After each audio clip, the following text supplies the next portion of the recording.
یہ تو ممکن ہے کہ میرا اور میری زندگی کے درمیان کوئی فاصلہ ہو، حالانکہ فاصلہ نہیں۔ فرمایا میں رب، اگر وہ فاصلہ ممکن ہے، میرا رب کا تجھ سے دور ہونا اتنا بھی ممکن نہیں ہے، یعنی میں قریب ہی قریب ہوں۔ تو یا الہ العالمین پھر کیوں لگتا ہے کہ اللہ ہم سے دور ہے؟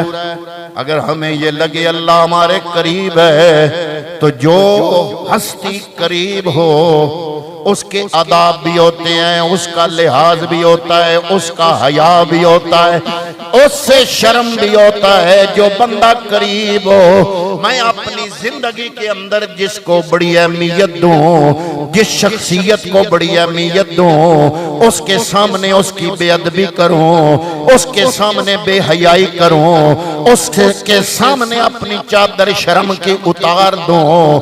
حضرات محترم یہ ممکن نہیں۔ اللہ رب العالمین فرما رہا ہے اے بندے بات محسوس کرنے والی ہے، میں رب ہو کے تجھ سے دور نہیں، اگر دور ہو تو تم ہو، تم مجھ سے دور ہو جاتے ہو۔ یا اللہ کیسے؟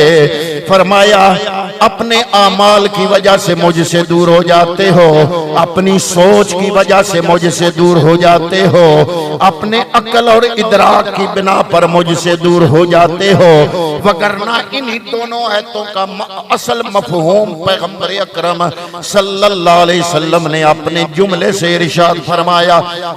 وَإِذَا تَلَقَّانِي عَبْدِي بِشِبْرٍ تلقیتہ بزراء ازراء فلقیتہ بباء وَإِذَا تَلَقَّانِي بِبَاءٍ أَتَيْتُهُ بِأَسْرَعَ۔ یہ صحیح مسلم شریف کی حدیث ہے، حدیث کا نمبر ہے 2675۔ فرمایا ایک بندہ اگر ایک بازو میرے قریب ہوتا ہے، میں اس کے ایک بالشت قریب ہو جاتا ہوں۔ اگر ایک بندہ میری طرف چل کے آتا ہے، میں رب کائنات اس کی طرف دوڑ کے جاتا ہوں۔ مطلب بیان کرنے کا یہ ہے کہ رب العالمین فرما رہا ہے اے میرے بندے، دوری میری طرف سے نہیں، دوری تیری طرف سے ہے۔ تو ذرا میری طرف آ کے تو دیکھ، تو میری طرف چل کے تو دیکھ، تو اپنی ذات کے ساتھ میری ذات کو سامنے رکھ کے تو دیکھ، پھر دیکھنا کہ میں رب کائنات تجھ پہ کرم نوازی کی کیسے انتہا کرتا ہوں۔ حضرات محترم، چونکہ بندہ اپنے احساسات سے، بندہ اپنی سوچوں سے، بندہ اپنے اعمال سے، بندہ اپنی بد عملی کی وجہ سے اللہ رب العالمین سے دوری پر ہوتا ہے، اس لیے رب کائنات نے قرآن مجید کی ان آیات طیبات میں واضح طور پر ارشاد فرما دیا اے میرے بندے، اگر کوئی پردہ یا حجاب ہے تو وہ تیری طرف سے ہے، وہ تیری طرف سے ہے، میری طرف سے کوئی پردہ نہیں، کوئی حجاب نہیں۔ میں رب کائنات تو تیری شاہ رگ سے بھی قریب ہوں۔ اب علماء کرام نے یہاں پہ بڑی بحثیں فرمائی۔ علماء فرماتے ہیں کہ قربت الہی ہے کیا؟ وہ فرماتے ہیں یہ محسوس کرنے والی چیز ہے۔ اگر نماز میں بھی قربت الہی محسوس نہ ہو، نماز بھی وہ مزہ نہیں دیتی۔ اور اگر بندہ گناہ کرنے لگے قربت الہی محسوس کر کے گناہ سے بچ جائے تو روح کو بڑی چاشنی ملتی ہے۔ وہ چاشنی کیوں ملتی ہے؟ رب کے قرب کی چاشنی ہوتی ہے۔ نماز وہ عمل ہے جو سب سے زیادہ رب کے قریب لے جانے والا ہے، لیکن اگر اس میں بھی بندے کے احساسات حاضر نہ ہوں، توجہ رب کی بارگاہ میں نہ ہو تو کیا ہوتا ہے؟ نماز چس نہیں دیتی، مزہ نہیں دیتی، لطف نہیں دیتی، سواد نہیں دیتی، مزہ نہیں آتا۔ اگر ایک بندہ گناہ کرنے لگتا ہے، اچانک اس کو رب کا خیال آ جاتا ہے، اللہ کی رضا کے لیے یا رب سے ڈر کے وہ جب گناہ سے بچتا ہے تو اس کی روح اگر زندہ ہے تو بچے گا، اور جب بچے گا تو روح کو جو لذت ملے گی وہ دنیا کی کسی شے میں وہ لذت نصیب نہیں ہوتی۔ بلکہ اولیاء کاملین نے تو اس سے بھی آگے کی بات کی۔ علماء فرماتے ہیں کہ جو لذت بندے کو نماز میں نصیب ہوتی ہے اس بندے کو جو رب کو قریب سمجھے. حضرت بایزید بستامی نے بھی لکھا، آپ نے بھی فرمایا کہ نماز میں اگر بندے کو رب کا قرب نصیب ہو جائے تو یہ وہ مقام ہے جس کی جنتی لوگ بھی خواہش کرتے ہیں. اس لیے علماء فرماتے ہیں کہ اللہ نے یہ نہیں فرمایا الصلاۃ جنت المومنین، کہ نماز مومنوں کے لیے جنت ہے. کیوں؟ اس لیے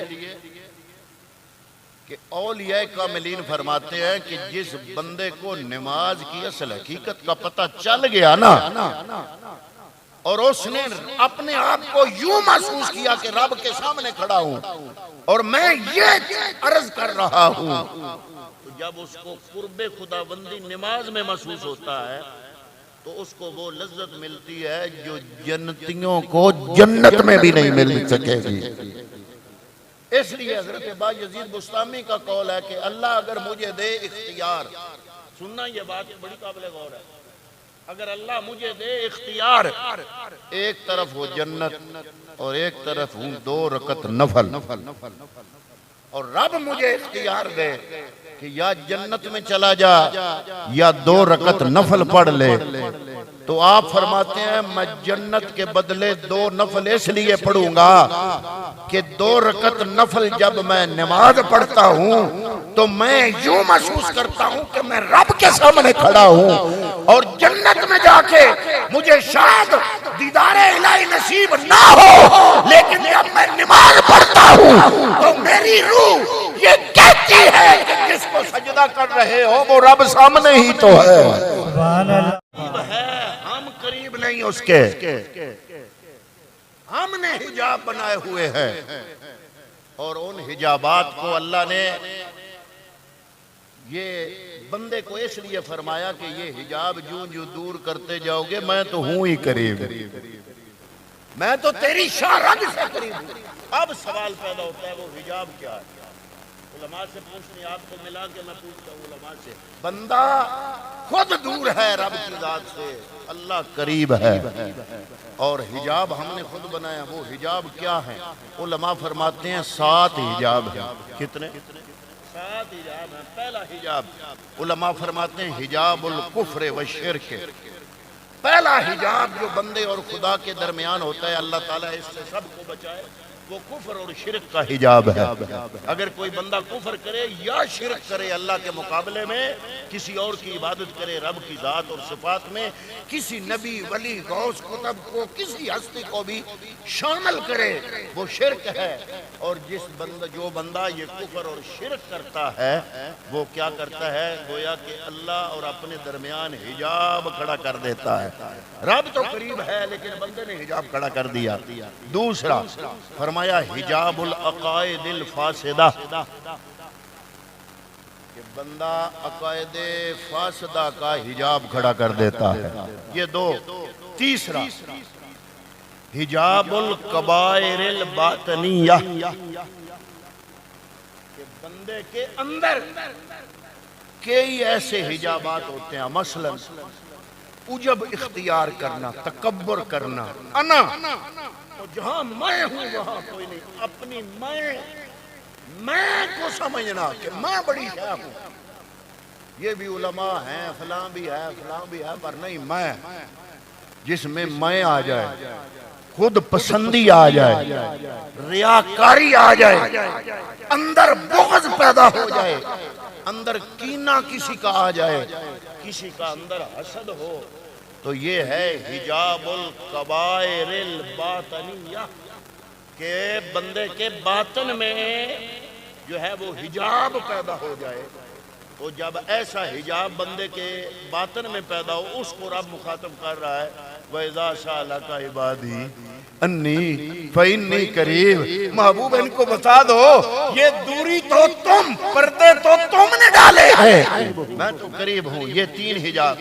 چوتھا حجاب حجاب الکبائر الظاہرہ، ظاہری اعمال کا حجاب.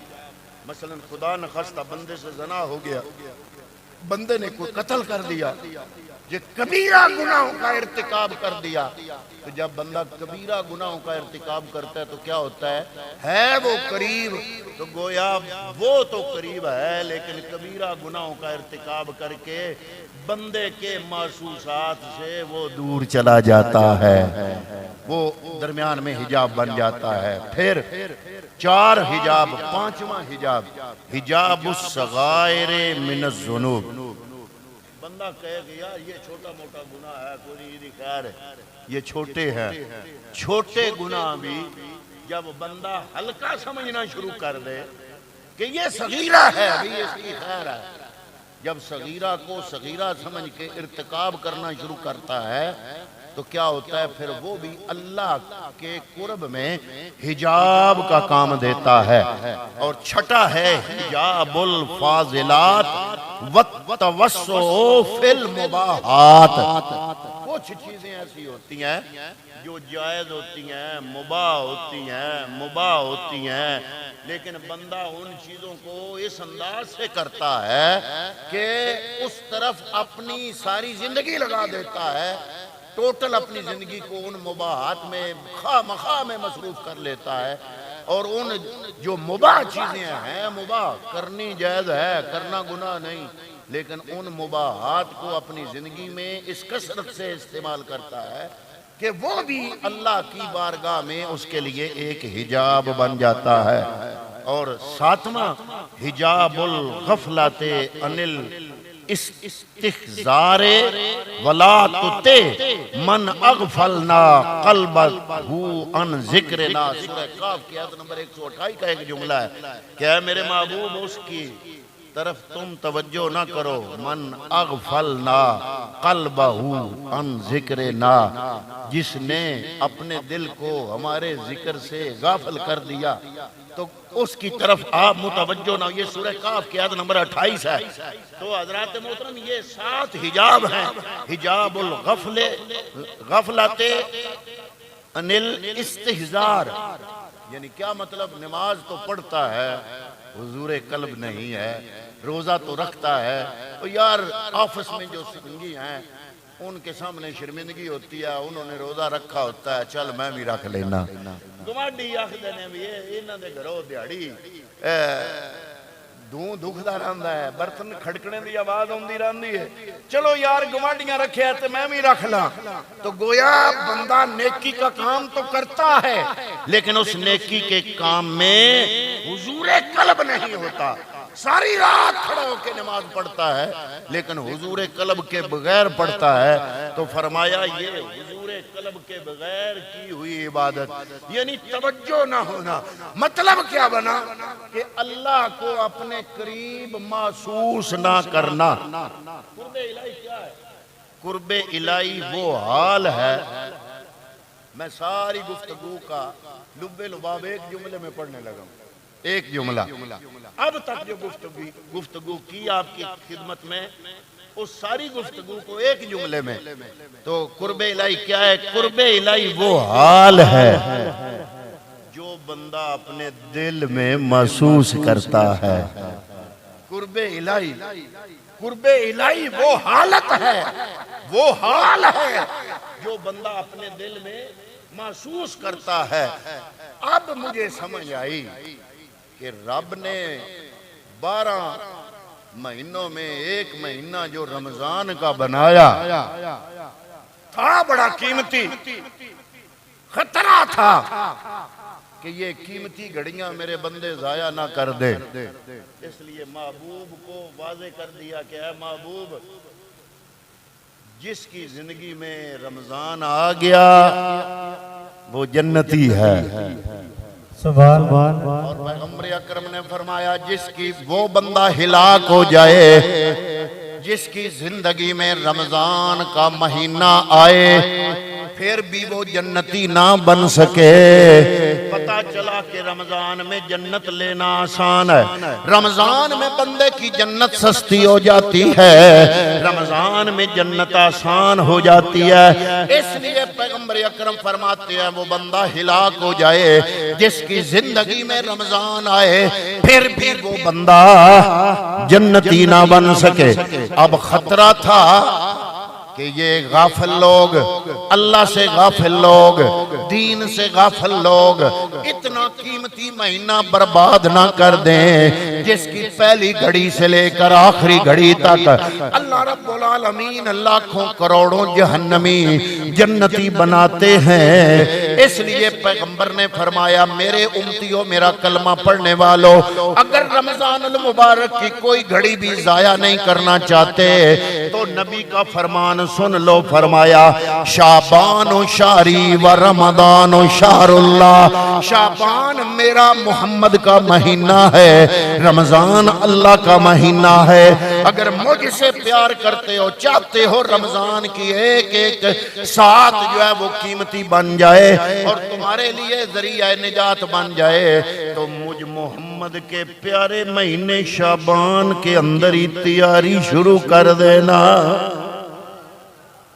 اس لیے ام المومنین سیدہ عائشہ صدیقہ نے پوچھا بھی، یا رسول اللہ باقی دیگر سارے مہینوں سے زیادہ میں دیکھتی ہوں کہ آپ شعبان میں زیادہ روزے رکھتے ہیں، وجہ کیا ہے؟ تو فرمایا شعبان کے مہینے میں اعمال اللہ کی بارگاہ میں پیش ہوتے ہیں، میں یہ چاہتا ہوں کہ جب میرے عمل رب کی بارگاہ میں پیش ہو رہے ہوں میں روزے سے ہوں۔